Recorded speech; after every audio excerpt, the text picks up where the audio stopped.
I went to rent out my second home and found my in-laws partying there with 3 relatives. They laughed right in my face and said, "Our daughter allowed it. This house will be hers anyway." My lawyer begged me to show mercy, but I just smiled and signed the deed over to them. They thought they had successfully stolen my $1.4 million lakefront property. What they didn't realize was that I had spent the last 48 hours uncovering their deepest financial secrets, and the deed they so eagerly grabbed wasn't an asset at all. It was a beautifully wrapped financial execution order.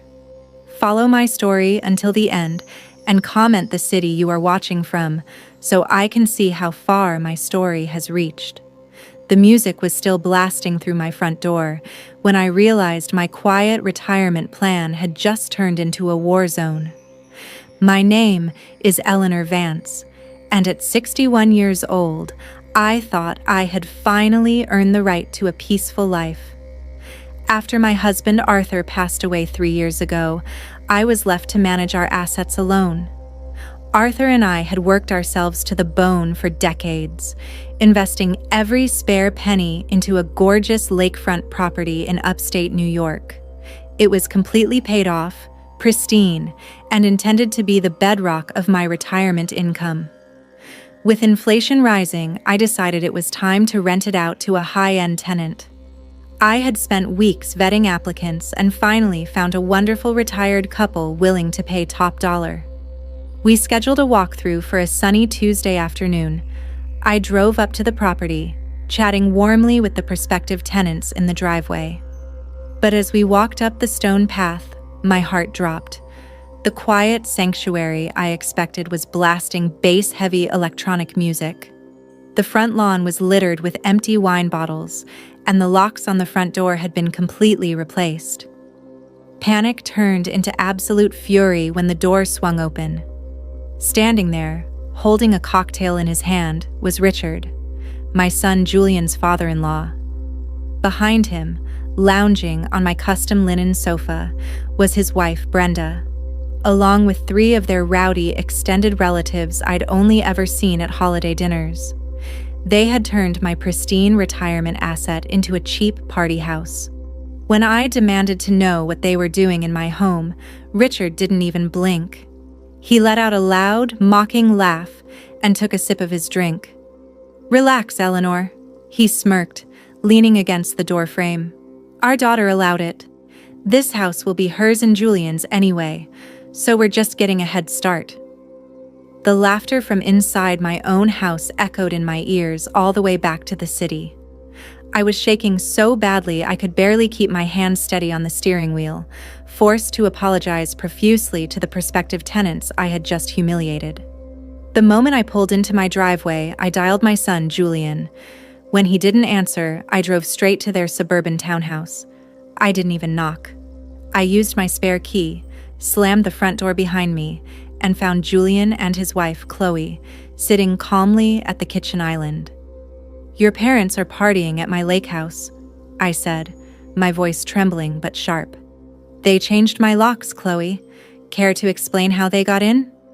Chloe didn't look up from her tablet. She casually sipped her iced coffee, her face completely void of remorse.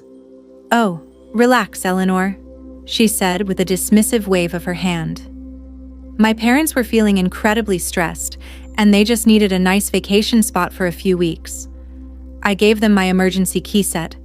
It's really not a big deal." "Not a big deal?" I gasped, looking at my son for support. "Julian, it is breaking and entering. I lost a premium tenant today because of them." Julian shifted uncomfortably, refusing to meet my eyes. He stared intently at the countertop, his posture completely spineless. "Mom, come on," he muttered, his voice dripping with false appeasement. "Chloe's right. It's just family helping family. Besides, I'm your only child. That lake house is going to inheritances anyway. It practically belongs to us already. Why fight over it now?" Hearing those words from my own son felt like a physical blow to my chest.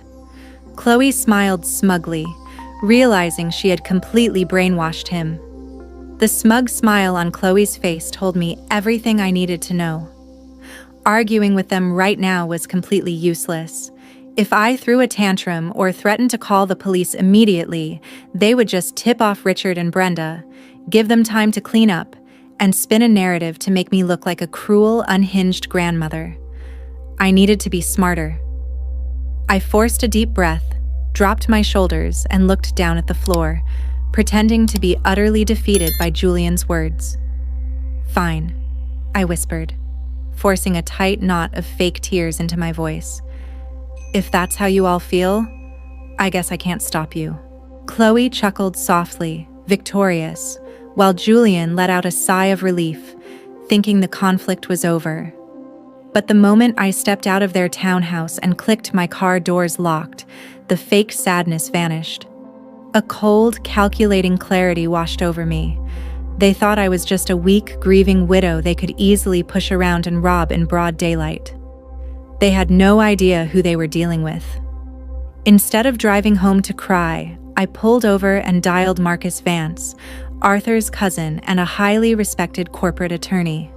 By the next morning, Marcus had put me in touch with a premier private investigator specializing in forensic asset tracking. I authorized a full background check on Chloe, Richard, and Brenda. Over the next 4 days, I played the part of the compliant, detached mother-in-law perfectly, ignoring Chloe's passive-aggressive texts. Meanwhile, the investigator was uncovering a massive mountain of hidden financial garbage. Richard and Brenda weren't just relaxing at my lake house, they were drowning. Their luxury lifestyle was a complete sham. Their primary home was facing active foreclosure, and they were desperately using my property's high-end address to dodge their predatory creditors. On Friday morning, I sat in the investigator's office, staring at a thick manila folder that contained the absolute destruction of my daughter-in-law's family. The details were worse than anything I could have imagined. Chloe's parents weren't just hiding from creditors at my lakefront property. They were actively using it to commit high-level corporate fraud. The investigator spread out a series of financial documents, and as I scanned them, my blood ran completely cold. There, neatly printed on 3 separate commercial loan applications, was my name. Chloe had used her position as an administrative assistant at a local real estate firm to gain access to my personal identification details and property deeds. She had systematically forged my signature on a series of permission to occupy agreements and notarized statements of intent to transfer. By pretending that I was legally signing the $1.4 million lake house over to her parents as part of a family corporate restructuring, Chloe had helped Richard and Brenda bypass strict bank audits. They had used my asset as unencumbered collateral to secure a massive $500,000 secondary business loan from a private equity lender to keep their failing lifestyle afloat. They were fully aware that the loan was predatory and that they could never make the monthly payments. Their plan was to quietly establish residency at the lake house, exploit the local tenant protection laws, and eventually force me into a legal corner. They figured that once the bank threatened to sue, I would be forced to officially sign the house over to them just to save my own son from the public shame of his wife's criminal activities. Chloe's greed didn't stop at a free vacation. She had actively engineered a parasitic financial trap designed to drain my hard-earned retirement stability until there was absolutely nothing left. With the absolute proof of forgery and bank fraud sitting safely in my purse, it was time to spring the trap. I called Julian that afternoon, keeping my voice soft, heavy, and artificially defeated. I told him that the stress of fighting with the family was ruining my health, and that I was ready to give up and sign the lake house over to Chloe and her parents just to have some peace. Within 10 minutes, Chloe texted back with a time and location. Monday morning at the offices of their aggressive family attorney. When my lawyer, Marcus, and I walked into the glass-walled conference room, the atmosphere was thick with smug satisfaction. Richard and Brenda were dressed in expensive resort wear, looking like they already owned the shoreline, while Chloe sat next to Julian with a victorious grin plastered across her face. They had brought along a ruthless property lawyer who immediately slid a thick stack of transfer deeds across the mahogany table toward me. To make the performance entirely convincing, Marcus played his part perfectly. He leaned over, gripping my arm, and raised his voice just enough for everyone to hear. "Eleanor, I am begging you to reconsider this," he pleaded, shaking his head with theatrical desperation. "You are giving away your primary retirement security. Please do not sign these papers." Richard let out a booming laugh, leaning back in his chair and crossing his legs. "Let it go, counselor," he sneered, gesturing toward the documents. "The lady knows what's best for her family. Like we told her at the house, it's going to be Chloe's anyway. She's just making things official." I looked at Chloe, blinked back a pair of fake tears, took a deep breath, and picked up the pen. Without hesitating, I signed the deed transfer. The moment the ink dried on my signature, the smug smiles across the table reached their peak. Chloe reached out and eagerly snatched the document, sliding it into her designer handbag like a trophy. But before she could even zip it shut, Marcus opened his briefcase and pulled out a secondary legal packet, dropping it onto the table with a heavy, deliberate thud. "Now that the property has been officially transferred," Marcus announced, his voice losing all its previous anxiety and turning ice cold, "we need to finalize the structural and financial attachments." The in-laws lawyer frowned, pulling the new papers toward him. Within 5 seconds, the color completely drained from his face. His hands began to visibly shake. "What is this?" Richard demanded, his arrogant grin faltering. "We just took title. The house is ours, free and clear." "The house is yours," I said, leaning forward and looking Richard dead in the eye. "But the equity isn't." Marcus had beautifully structured the transfer. The papers they had so greedily rushed me to sign did not wipe the property's record clean.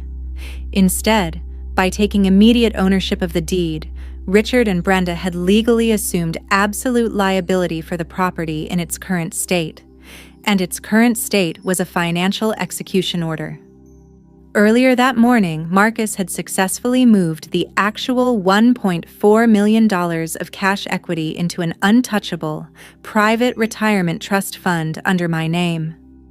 Attached directly to the deed they now held were all of Richard and Brenda's own fraudulent $500,000 bank liens, 5 years of past due secondary property taxes from their failing businesses, and a massive, uncallable $250,000 structural repair assessment.